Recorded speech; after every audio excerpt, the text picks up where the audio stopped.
La nouvelle que je m'apprête à vous lire s'intitule « Une aventure parisienne » et est signée Guy de Maupassant. Est-il un sentiment plus aigu que la curiosité chez la femme? Oh, savoir, connaître, toucher ce qu'on a rêvé. Que ne ferait-elle pas pour cela? Une femme, quand sa curiosité impatiente est en éveil, commettra toutes les folies, toutes les imprudences, aura toutes les audaces, ne reculera devant rien. Je parle des femmes vraiment femmes, douées de cet esprit à triple fond qui semble, à la surface, raisonnable et froid, mais dont les 3 compartiments secrets sont remplis.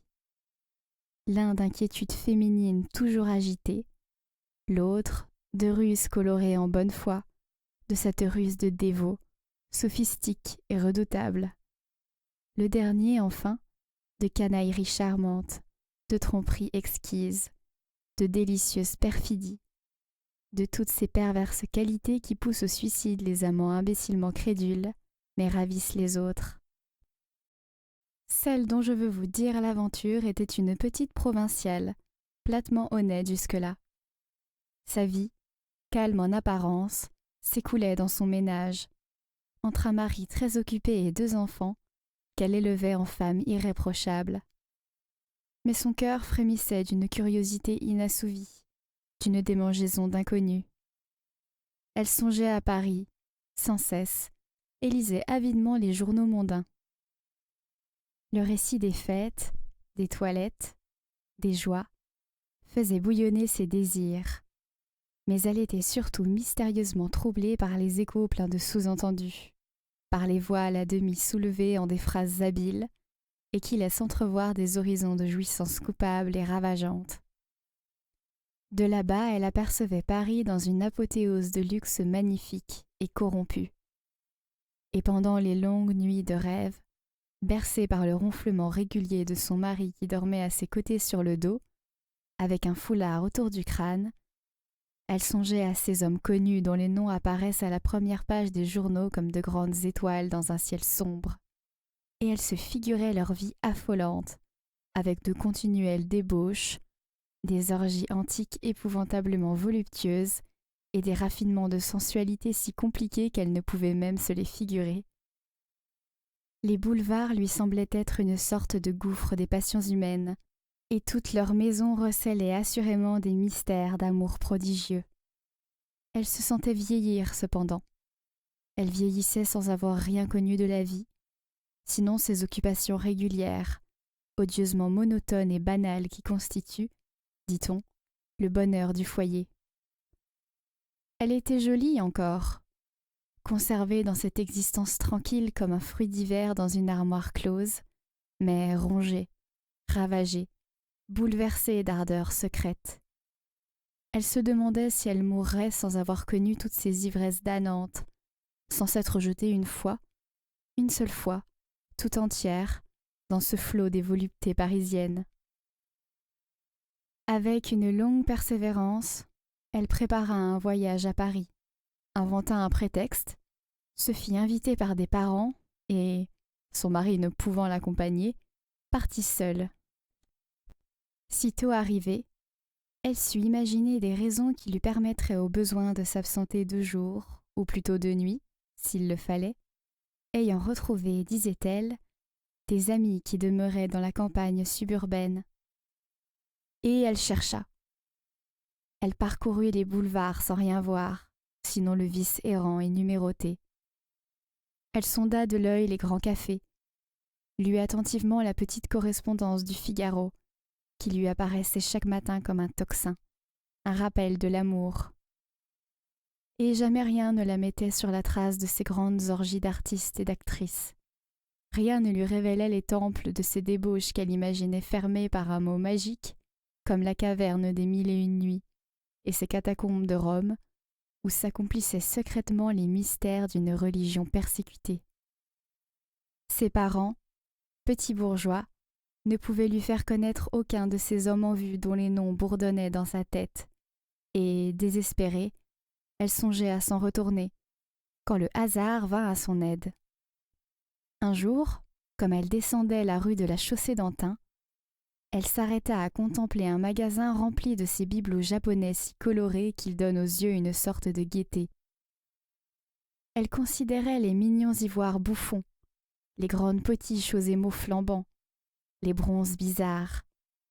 Quand elle entendit, à l'intérieur de la boutique, le patron qui, avec force révérence, montrait à un gros petit homme chauve de crâne et gris de menton un énorme magot ventru, pièce unique, disait-il.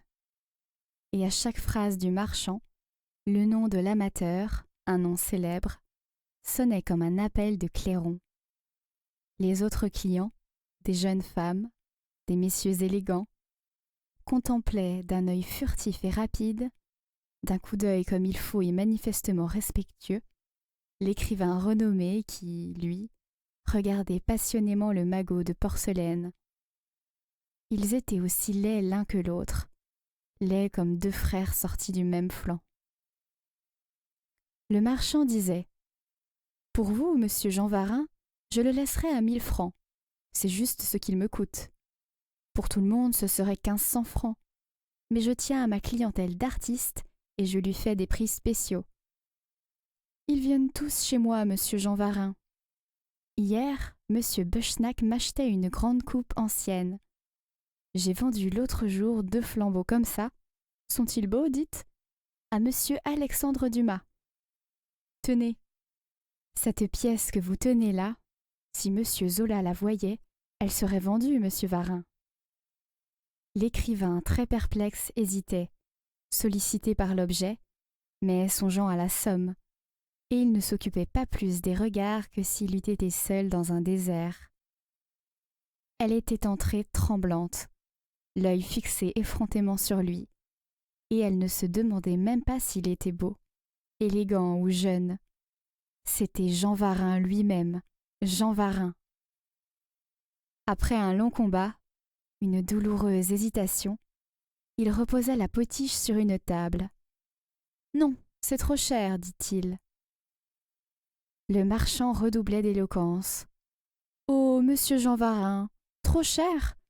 Cela vaut 2000 francs comme un sou. » L'homme de lettres répliqua tristement en regardant toujours le bonhomme aux yeux d'émail. « Je ne dis pas non, mais c'est trop cher pour moi. » Alors, elle, saisie d'une audace affolée, s'avança. « Pour moi, dit-elle, combien ce bonhomme ?» Le marchand, surpris, répliqua. « 1500 francs, madame. » « Je le prends. » L'écrivain, qui jusque-là ne l'avait même pas aperçue, se retourna brusquement, et il la regarda des pieds à la tête en observateur, l'œil un peu fermé, puis en connaisseur, il la détailla. Elle était charmante, animée, éclairée soudain par cette flamme qui jusque-là dormait en elle. Et puis une femme qui achète un bibelot de 1500 francs n'est pas la première venue. Elle eut alors un mouvement de ravissante délicatesse, et, se tournant vers lui, la voix tremblante, « Pardon, monsieur, j'ai été sans doute un peu vive. Vous n'aviez peut-être pas dit votre dernier mot ?» Il s'inclina. « Je l'avais dit, madame. » Mais elle, tout émue, « Enfin, monsieur, aujourd'hui ou plus tard, s'il vous convient de changer d'avis, ce bibelot est à vous. Je ne l'ai acheté que parce qu'il vous avait plu. » Il sourit, visiblement flatté. « Comment donc me connaissiez-vous » dit-il. Alors elle lui parla de son admiration, lui cita ses œuvres, fut éloquente. Pour causer, il s'était accoudé à un meuble, et plongeant en elle ses yeux aigus, il cherchait à la deviner. Quelquefois, le marchand, heureux de posséder cette réclame vivante, de nouveaux clients étant entrés, criait à l'autre bout du magasin. « Tenez, regardez ça, monsieur Jean Varin, est-ce beau ?» Alors toutes les têtes se levaient, et elle frissonnait de plaisir à être vue ainsi causant intimement avec un illustre. Grisée, enfin, elle eut une audace suprême, comme les généraux qui vont donner l'assaut. Monsieur, dit-elle, faites-moi un très grand plaisir. Permettez-moi de vous offrir ce magot comme souvenir d'une femme qui vous admire passionnément et que vous aurez vue 10 minutes. Il refusa. Elle insistait. Il résista, très amusé, riant de grand cœur. Elle, obstinée, lui dit « Eh bien, je vais le porter chez vous tout de suite. Où demeurez-vous » Il refusa de donner son adresse, mais elle, l'ayant demandé au marchand, la connut, et, son acquisition payée, elle se sauva vers un fiacre. L'écrivain courut pour la rattraper, ne voulant point s'exposer à recevoir ce cadeau qu'il ne saurait à qui rapporter. Il la joignit quand elle sautait en voiture, et il s'élança, tomba presque sur elle, culbuté par le fiacre qui se mettait en route. Puis il s'assit à côté, fort ennuyé. Il eut beau prier, insister, elle se montra intraitable. Comme ils arrivaient devant la porte, elle posa ses conditions. « Je consentirais, dit-elle, à ne point vous laisser cela, si vous accomplissez aujourd'hui toutes mes volontés. » La chose lui parut si drôle qu'il accepta.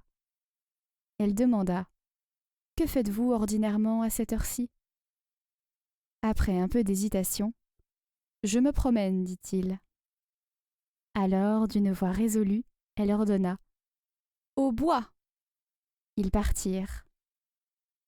Il fallut qu'il lui nommât toutes les femmes connues, surtout les impures, avec des détails intimes sur elles, leur vie, leurs habitudes, leur intérieur, leurs vices. Le soir tomba. « Que faites-vous tous les jours à cette heure » dit-elle. Il répondit en riant. « Je prends l'absinthe. » Alors, gravement, elle ajouta. « Alors, monsieur, allons prendre l'absinthe. » Ils entrèrent dans un café du boulevard qu'il fréquentait et où il rencontra des confrères. Il les lui présenta tous. Elle était folle de joie. Et ce mot sonnait sans répit dans sa tête. Enfin, enfin. Le temps passait. Elle demanda. « Est-ce l'heure de votre dîner » Il répondit. « Oui, madame. »« Alors, monsieur, allons dîner. » En sortant du café Bignon, « Le soir, que faites-vous » dit-elle. Il la regarda fixement. « Cela dépend. Quelquefois, je vais au théâtre. »« Eh bien, monsieur, allons au théâtre. » Ils entrèrent au vaudeville, par faveur, grâce à lui, et, gloire suprême, elle fut vue par toute la salle à son côté, assise au fauteuil de balcon. La représentation finie, il lui baisa galamment la main. « Il me reste, madame, à vous remercier de la journée délicieuse, » elle l'interrompit. « À cette heure-ci, que faites-vous toutes les nuits ?»« Mais je rentre chez moi ?» Elle se mit à rire, d'un rire tremblant. « Eh bien, monsieur, allons chez vous. » Et ils ne parlèrent plus. Elle frissonnait par instants, toute secouée des pieds à la tête, ayant des envies de fuir et des envies de rester, avec, tout au fond du cœur, une bien ferme volonté d'aller jusqu'au bout. Dans l'escalier, elle se cramponnait à la rampe, tant son émotion devenait vive, et il montait devant, essoufflé, une allumette bougie à la main. Dès qu'elle fut dans la chambre, elle se déshabilla bien vite et se glissa dans le lit sans prononcer une parole, et elle attendit blottie contre le mur. Mais elle était simple comme peut l'être l'épouse légitime d'un notaire de province, et lui plus exigeant qu'un pacha à 3 queues. Ils ne se comprirent pas du tout. Alors il s'endormit. La nuit s'écoula, troublée seulement par le tic-tac de la pendule, et elle, immobile, songeant aux nuits conjugales, et sous les rayons jaunes d'une lanterne chinoise, elle regardait, navrée, à son côté, ce petit homme sur le dos, tout rond, dont le ventre en boule soulevait le drap comme un ballon gonflé de gaz. Il ronflait avec un bruit de tuyaux d'orgue, des renaclements prolongés, des étranglements comiques. Ses 20 cheveux profitaient de son repos pour se rebrousser étrangement, fatigués de leur longue station fixe sur ce crâne nu dont il devait voiler les ravages, et un filet de salive coulait d'un coin de sa bouche entr'ouverte. L'aurore enfin glissa un peu de jour entre les rideaux fermés. Elle se leva, s'habilla sans bruit, et déjà elle avait ouvert à moitié la porte, quand elle fit grincer la serrure et il s'éveilla en se frottant les yeux. Il demeura quelques secondes avant de reprendre entièrement ses sens, puis, quand toute l'aventure lui fut revenue, il demanda « Eh bien, vous partez ?» Elle restait debout, confuse. Elle balbutia « Mais oui, voici le matin. » Il se mit sur son séant. « Voyons, dit-il, à mon tour, j'ai quelque chose à vous demander. » Elle ne répondait pas. Il reprit. « Vous m'avez bigrement étonnée depuis hier. Soyez franche, avouez-moi pourquoi vous avez fait tout ça, car je n'y comprends rien. » Elle se rapprocha doucement, rougissante comme une vierge. « J'ai voulu connaître le vice. Eh bien, ce n'est pas drôle. » Et elle se sauva, descendit l'escalier, se jeta dans la rue. L'armée des balayeurs balayait. Ils balayaient les trottoirs, les pavés, poussant toutes les ordures au ruisseau. Du même mouvement régulier, d'un mouvement de faucheurs dans les prairies, ils repoussaient les boues en demi-cercle devant eux, et, de rue en rue, elle les retrouvait comme des pantins montés, marchant automatiquement avec un ressort pareil. Et il lui semblait qu'en elle aussi on venait de balayer quelque chose, de pousser au ruisseau, à l'égout, ses rêves surexcités. Elle rentra, essoufflée, glacée, gardant seulement dans sa tête la sensation de ce mouvement des balais nettoyant Paris au matin. Et dès qu'elle fut dans sa chambre, elle sanglota,